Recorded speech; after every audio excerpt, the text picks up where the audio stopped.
Hello दोस्तों, स्वागत है आप सभी का हमारे YouTube channel depth study with Ashish में। दोस्तों, ये जो वीडियो है कक्षा 12वीं का भूगोल अर्थात ज्योग्राफी सब्जेक्ट का मोस्ट इम्पॉर्टेंट सब्जेक्टिव क्वेश्चंस का वीडियो है, जिसमें दोस्तों मैं जो है वेरी इंपॉर्टेंट 3 मार्क्स वाले क्वेश्चंस आंसर कराने वाला हूं, जो कि दोस्तों आपके एग्जाम के लिए वेरी इंपॉर्टेंट होने वाला है। दोस्तों, मैं आपको बता दूँ कि इस वीडियो के अलावा आपको जो है आपका जो बुक 1 है उससे संबंधित मैंने जो है वेरी इंपॉर्टेंट सब्जेक्टिव क्वेश्चंस का वीडियो अपलोड कर चुका हूं, और बुक 2 जो है इससे भी मैंने जो है मोस्ट इम्पॉर्टेंट क्वेश्चन का वीडियो अपलोड कर चुका हूं। ठीक है, और इसके अलावा सब्जेक्टिव क्वेश्चंस के अलावा मैंने जो है बहुत ही अच्छे प्रश्न आपको एमसीक्यू वीडियो में करा चुके हूँ। सारा वीडियो का लिंक आपको जो है एक प्लेलिस्ट के तौर पर डिस्क्रिप्शन में मिल जाएगा। ठीक है, प्लेलिस्ट का लिंक आपको कहाँ मिलेगा? डिस्क्रिप्शन में। आप दोस्तों जाकर जो है वहाँ से सारे वीडियो को देख लेते हैं, तो दोस्तों आप जो है अपना एग्जाम में बहुत ही अच्छा परफॉर्म करने वाले हैं और एक अच्छा रिजल्ट प्राप्त करने वाले हैं। तो आप सभी से रिक्वेस्ट है कि आप सभी जो है उस प्लेलिस्ट का लिंक में जितने भी वीडियो हैं वो सारे वीडियो को देखकर अपने एग्जाम में बैठें, ताकि आप जो है सारे क्वेश्चन का अटेम्प्ट कर पाएँ। ठीक है, और दोस्तों और एक काम करेंगे, वो काम रहेगा आपका शेयर करने का। ठीक है, आप जितना वीडियो को शेयर करेंगे उतना आपके दोस्त को, आपके आपके भाई को, आपको बहन को बहुत ही ज़्यादा हेल्प होने वाला है, क्योंकि ये सारा क्वेश्चन जो है मैं एनालाइज करके बना रहा हूँ। सारा प्रीवियस ईयर क्वेश्चन हो गया, आपका मॉडल पेपर हो गया, क्वेश्चन बैंक हो गया। ठीक है, आपका सिलेबस जो है मोस्ट इंपॉर्टेंट सारा क्वेश्चंस निकाल के आपको जो है प्रोवाइड किया जा रहा है। तो बस आप शेयर कीजिए और उनके जीवन में उनका जो रिजल्ट है उसमें परिवर्तित कीजिए। ठीक है, चलिए शुरू करते हैं आज का सबसे पहला प्रश्न को। आशा करता हूं आप जो अभी तक हमारे चैनल को सब्सक्राइब कर दिए होंगे। सबसे पहला प्रश्न है कि जनसंख्या वृद्धि के कारण क्या है। तो यहाँ पे देखेंगे तो सबसे पहला कारण आप लिखेंगे यहाँ पे जन्म दर में वृद्धि। ठीक है, सबसे पहला कारण जो है जन्म दर में वृद्धि, अर्थात उच्च जन्म दर जनसंख्या वृद्धि का प्रमुख कारण है। नेक्स्ट आपको लिखना है मृत्यु दर में कमी, अर्थात चिकित्सा सुविधाओं में सुधार में से मृत्यु दर में कमी आई है। और नेक्स्ट आपको लिखना है प्रवासन, अर्थात प्रवास। इसमें आपको बताना है कि ग्रामीण से शहरी क्षेत्रों में प्रवास से भी जनसंख्या में वृद्धि होती है। अब देखिए दोस्तों, यदि आपको लिखावट समझ में नहीं आ रहा है तो मैं आपको थोड़ा सा अपने लैंग्वेज में समझाने का कोशिश करता हूँ, ताकि आप जो है अच्छे से समझ पाए। देखिए यहाँ पे आप समझिए, क्वेश्चन था कि जनसंख्या वृद्धि दर के कारण क्या क्या है। ठीक है, जनसंख्या में क्या क्या ऐसा कारण है जिसमें जनसंख्या वृद्धि होती है। तो सबसे पहला कारण मैंने आपको बताता हूँ कि मान लेते हैं कि ये एक क्षेत्र है। ठीक है, इस क्षेत्र में हमको जो है जनसंख्या वृद्धि का कारण बताना है। तो सबसे पहला कारण हम लिखेंगे कि जन्म। मान लेते हैं कि यहाँ पे जो है बहुत सारे बच्चों का जन्म होता है, तो एकदम 100% हम लोग बोल सकते हैं कि यहाँ पे जो है जनसंख्या वृद्धि हो रही है। ठीक है, बोल सकते हैं। नेक्स्ट आपको लिखना है मृत्यु। अब मृत्यु से तो जनसंख्या घटती है, लेकिन यहाँ पे मृत्यु का मतलब घटना नहीं है। मृत्यु का मतलब है कि मान लेते हैं कि इस क्षेत्र में बहुत सारा क्लिनिक है, बहुत सारा हॉस्टल है। ठीक है, सॉरी हॉस्टल नहीं, हॉस्पिटल। ठीक है, तो यहाँ पे क्या होगा कि जो भी बच्चे, जो भी बुजुर्ग या फिर जो भी युवा यहाँ पे बीमार होंगे वो जाएंगे हॉस्पिटल, और हॉस्पिटल जाके अपना तबीयत को ठीक कर लेंगे। तो तबीयत को ठीक कर लेंगे तो वो मरते मरते बचेंगे। तो मरते मरते बचेंगे तो हम लोग यहाँ पे बोल सकते हैं कि जनसंख्या जो है वो घट रही है? घट नहीं रही है, यहाँ पे जो है जनसंख्या स्थिर है, और जन्म हो रही है तो जनसंख्या बढ़ रही है। तो यहाँ पे जो है मृत्यु भी ऐड हो जाता है। और अंतिम है वो है प्रवास। प्रवास का मतलब होता है कि मान लेते हैं कि ये और एक क्षेत्र है, इस क्षेत्र से बहुत सारे इंसान जो है उठकर यहाँ से यहाँ आ जाते हैं और यहाँ पे रहने लगते हैं। तो हम लोग बोल सकते हैं कि ये जो क्षेत्र है, इस क्षेत्र में जो है जनसंख्या बढ़ी है। ठीक है, तो किस कारण बढ़ी है? ना प्रवास के कारण बढ़ी है। तो ये जो तीनों कारण है हम लोग अपने आंसर में अपने शब्द के अनुसार लिख सकते हैं और एक अच्छा रिजल्ट हम लोग प्राप्त कर सकते हैं। चलिए देखते हैं क्वेश्चन नंबर 2 को। पूछा गया है कि भारत में कृषि के प्रकारों को समझाइए। ठीक है, कृषि के प्रकार। मैं आपको पहले ही बता दूं कि ये जो वीडियो है इसमें मैं जो है 3 मार्क्स का आंसर बताने वाला हूँ। ठीक है, आप जो है 5 नंबर का आंसर भी इसको लिख सकते हैं। ठीक है, बस आपको जो है उस पॉइंट को डिफाइन करना है। ठीक है, उस पॉइंट के बारे में आपको थोड़ा सा एक्स्ट्रा कुछ लिखना है। ठीक है, चलिए देखते हैं कृषि के प्रकार। तो सबसे पहला प्रकार है स्थायी कृषि। इसमें मैंने बताया हुआ है कि यह परंपरागत कृषि है जिसमें छोटे खेतों पर उत्पादन किया जाता है। नेक्स्ट है व्यावसायिक कृषि, अर्थात बिजनेस। तो बिजनेस किया जाएगा तो बड़े क्षेत्र में किया जाएगा, अर्थात इसमें जो है बड़े पैमाने पर कृषि की जाती है, जिससे गन्ना, कपास। नेक्स्ट स्थानांतरित कृषि। इसमें जो है इसे झूम कृषि भी कहा जाता है, जो पूर्वोत्तर राज्य में प्रचलित है। झूम खेती मतलब क्या होता है, चलिए मैं आपको थोड़ा सा समझाता हूँ। झूम खेती मतलब होता क्या है, मान लेते हैं कि ये एक खेत है और ये एक खेत है और ये भी एक खेत है, ठीक है। मान लेते हैं कि ये ए खेत है, ये बी नामक खेत है, ये सी नामक खेत है, ठीक है। एक किसान क्या करता है कि अपना ए नामक खेत में खेती करता है।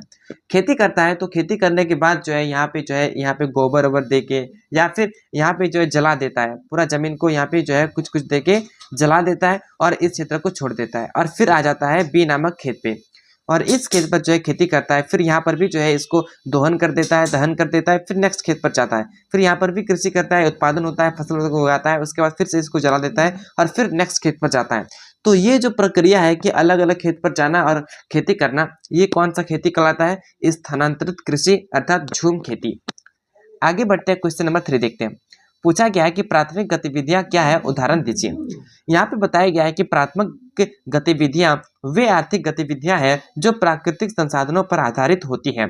इसके उदाहरण देखेंगे तो दोस्तों आप देख सकते हैं, सबसे पहला उदाहरण कृषि, नेक्स्ट है मछली पकड़ना और अंतिम है खनन।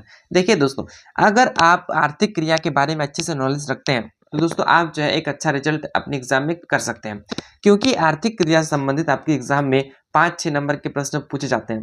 आर्थिक क्रिया अर्थात पहला नंबर में होता है प्राथमिक क्रिया, दूसरा में होता है द्वितीयक क्रिया और होती है तृतीयक क्रियाएं, ठीक है। ये तीनों को यदि आप कर लेते हैं तो आपको जो है बहुत ही अच्छा रिजल्ट होने वाला है, क्योंकि इससे संबंधित आपके एग्जाम में प्रश्न पूछे ही जाते हैं, वीवीआई है, ठीक है, वेरी वेरी इंपॉर्टेंट।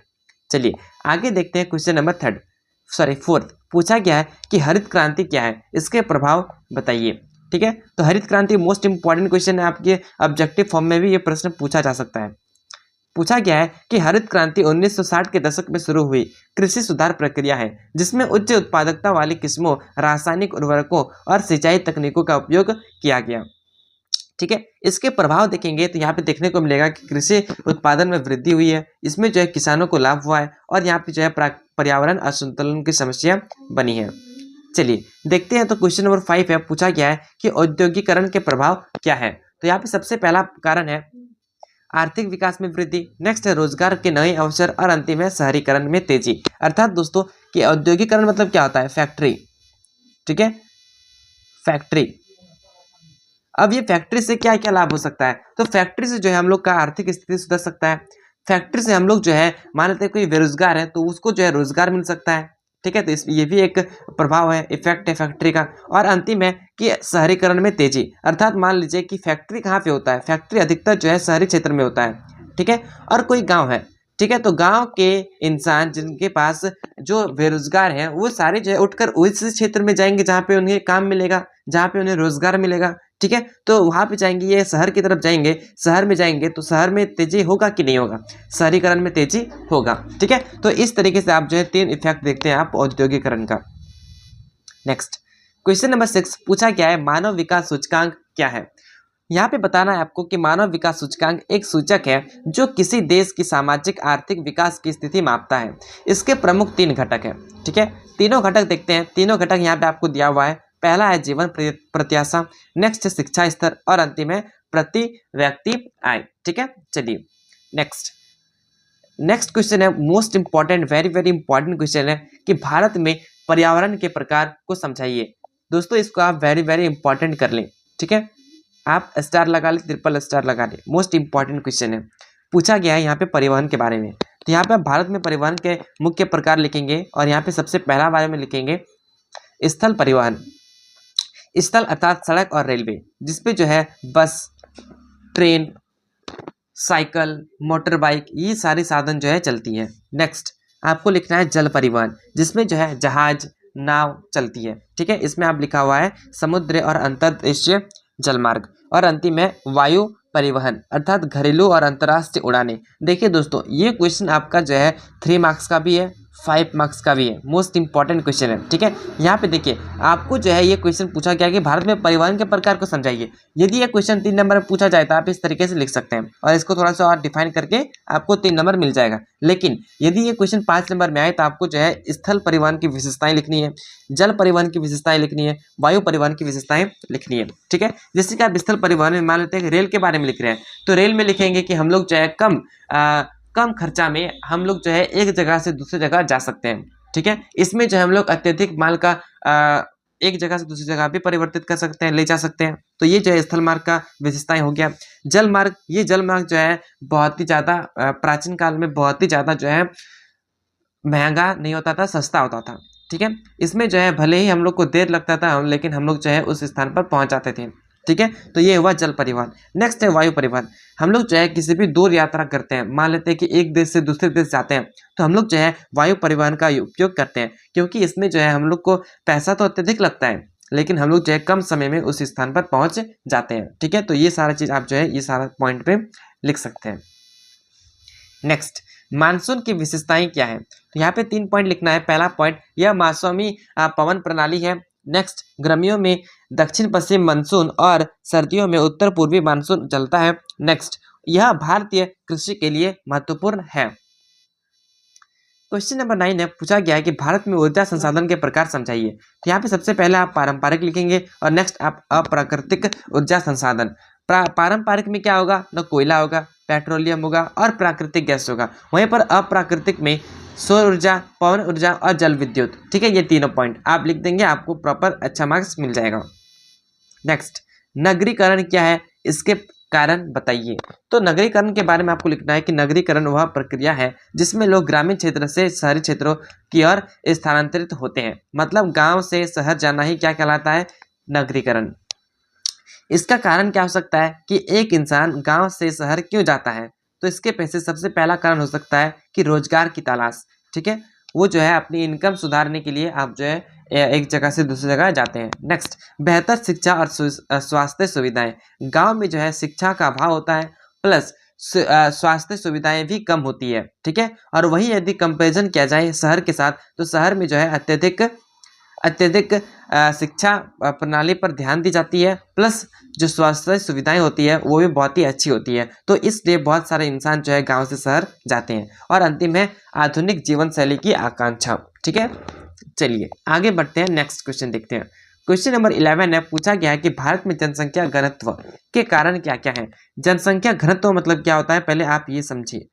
जनसंख्या घनत्व मतलब होता है कि प्रति 1 किलोमीटर में, ठीक है, प्रति 1 किलोमीटर में पाई जाने वाली जनसंख्या को जनसंख्या घनत्व कहते हैं। ठीक है, इतना आपको पता चल गया। अब देखिए कारण।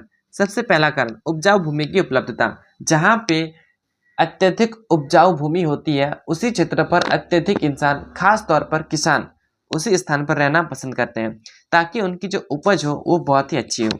नेक्स्ट, औद्योगिकरण और रोजगार के अवसर। इंसान उस क्षेत्र पर अत्यधिक रहना पसंद करता है, उस क्षेत्र पर अत्यधिक भीड़ होती है, अत्यधिक इंसान का बसा होता है जिस क्षेत्र पर उन्हें जो है रोजगार मिलती है। और नेक्स्ट, बेहतर परिवहन और संचार व्यवस्थाएं। चलिए क्वेश्चन नंबर 12 है, पूछा गया है कि भारत में बाढ़ के कारण और प्रभाव क्या क्या है। तो सबसे पहला आप कारण देखेंगे तो पहला कारण होगा अत्यधिक वर्षा। नेक्स्ट होगा नदियों में सिल्ट पर जमाव और अंतिम है जल निकासी व्यवस्था की खराब स्थिति। चलिए नेक्स्ट, इसका प्रभाव देखेंगे तो आपको लिखना है कि जीवन और संपत्ति की हानि। नेक्स्ट, कृषि भूमि का नुकसान। और थर्ड पॉइंट में लिखना है आपको संक्रामक बीमारियों का फैलाव। क्वेश्चन नंबर 13 है, पूछा गया है कि विकास और पर्यावरण संरक्षण में संतुलन कैसे स्थापित किया जा सकता है। तो यहाँ पे विकास और पर्यावरण संरक्षण के बारे में लिखना है। तो देखते हैं, सबसे पहला आपको उत्तर में यहाँ पे लिखना है। पहला पॉइंट में मैंने लिखा हुआ है नवीकरणीय ऊर्जा स्रोत का उपयोग। नेक्स्ट, वृक्षारोपण और वनों की सुरक्षा। थर्ड, औद्योगिक अपशिष्ट प्रबंधन और रिसाइकलिंग। और अंतिम ऑप्शन है पर्यावरण नियमों का पालन। ठीक है, इतना आपको लिख देना है। आगे बढ़ते हैं, क्वेश्चन नंबर 14 पूछा गया है कि भारत में प्रमुख सिंचाई पद्धतियां कौन कौन सी है। तो यहाँ पे बहुत सारी पद्धतियां हैं, तो देखते हैं। यहाँ पे सबसे पहला पॉइंट में आपको लिखना है नहर सिंचाई। इसमें आपको लिखना है कि नदियों से पानी लेकर खेतों में पहुंचाना। नेक्स्ट लिखना है आपको कुएं और ट्यूबवेल सिंचाई। इसमें आपको लिखना है भूमिगत जल का उपयोग। नेक्स्ट, स्प्रिंकलर सिंचाई अर्थात छोटे खेतों के लिए उपयोगी। और यहाँ पे अंतिम लिखना है ड्रिप सिंचाई, अर्थात विशेष रूप से जल की बचत के लिए। तो ये चीज़ आप जो है भारत के प्रमुख सिंचाई पद्धतियों में लिखेंगे। ठीक है, ये आपको 3 मार्क्स का आंसर हुआ। लेकिन वही आपको 5 नंबर में पूछा जाए तो आप नहर के बारे में थोड़ा सा अच्छे से एक्सप्लेन करेंगे, इसके बारे में भी आप एक्सप्लेन करेंगे, इसके बारे में भी, इसके बारे में, सारे के बारे में थोड़ा सा अच्छे से डिटेल्स एक्सप्लेन कर देंगे, आपको जो है 5 नंबर मिल जाएगा। आगे देखते हैं, क्वेश्चन नंबर 15 है, इस वीडियो का अंतिम क्वेश्चन है, मोस्ट इंपॉर्टेंट क्वेश्चन है। ठीक है, इससे पहले मैं आपको बता दूं कि यदि आपको इसका पीडीएफ चाहिए, आपको इसको रिवीजन करना है, तो आप पीडीएफ से करेंगे और पीडीएफ आपको जो है टेलीग्राम ग्रुप में मिल जाएगा। टेलीग्राम ग्रुप का लिंक आपको डिस्क्रिप्शन में मिल जाएगा। यहाँ पे शहरीकरण से उत्पन्न होने वाली समस्याएं क्या क्या हो सकती है। ठीक है, तो शहरीकरण से सबसे पहला है कि आवास की समस्याएं, अर्थात तेजी से बढ़ती जनसंख्या के कारण आवास में जो है कमी हो सकती है। नेक्स्ट, प्रदूषण, आपको जो है वायु, जल और ध्वनि प्रदूषण में वृद्धि देखने को मिलेगी, क्योंकि यहाँ पे इंसान अत्यधिक होंगे तो वाहन अत्यधिक चलाएंगे तो वायु प्रदूषण होगा। ठीक है, अत्यधिक इंसान होंगे तो जल का दोहन करेंगे अर्थात जल में प्रदूषण होगा। और आपको नेक्स्ट लिखना है ध्वनि प्रदूषण। ठीक है, कहीं कहीं जो है आप देखेंगे कि डीजे उजे बज रहा है, तो इसमें जो है आपको ध्वनि प्रदूषण देखने को मिलता है।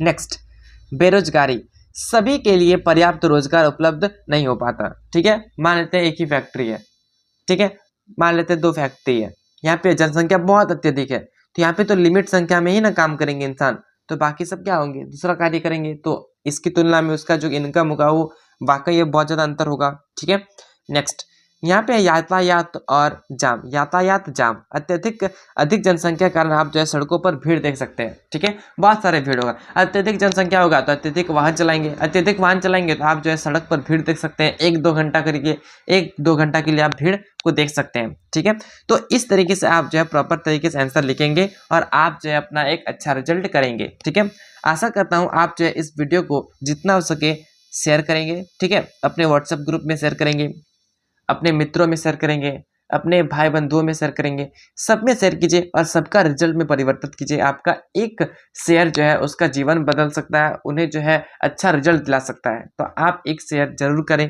ठीक है, कमेंट करें वीडियो कैसा लगा हो, अच्छा लगा हो तो आप अच्छे से लाइक कर दें वीडियो को। ठीक है, और चैनल को सब्सक्राइब करना ना भूलें। दोस्तों, मैं आपको फिर से बता देता हूँ कि यदि आपने सारे सब्जेक्टिव क्वेश्चंस का वीडियो नहीं देखा है, यदि आपने सारे एमसीक्यू वीडियो नहीं देखा है, तो दोस्तों आप अच्छा रिजल्ट नहीं कर सकते हैं, क्योंकि आप एक वीडियो को देखकर एग्जाम में बैठेंगे तो आप जो है वही प्रश्न देख पाएंगे, वही प्रश्न लिख पाएंगे जो उस वीडियो के अंदर था। लेकिन यदि आप सारे वीडियो को देख लेते हैं तो प्रॉपर तरीके से आप जो है हर एक क्वेश्चन का आंसर अपने तरीके से भी लिख सकते हैं। ठीक है, तो आशा करता हूँ आप सारे वीडियो को जो है देखेंगे। ये सारी वीडियो जो है आपको एक प्लेलिस्ट के तौर पर डिस्क्रिप्शन में मिल जाएगा। डिस्क्रिप्शन में एक लिंक मिलेगा, ज्योग्राफी क्लास 12 ज्योग्राफी प्लेलिस्ट। ठीक है, उसको आप टच करते हैं तो आपको जो है 8-9 वीडियो आएगा, उस सारे वीडियो को देखिए और अपना एक अच्छा रिजल्ट कर दीजिए। ठीक है, चलिए मिलते हैं नेक्स्ट वीडियो में नेक्स्ट विषय के साथ। तब तक के लिए जय हिंद, जय भारत।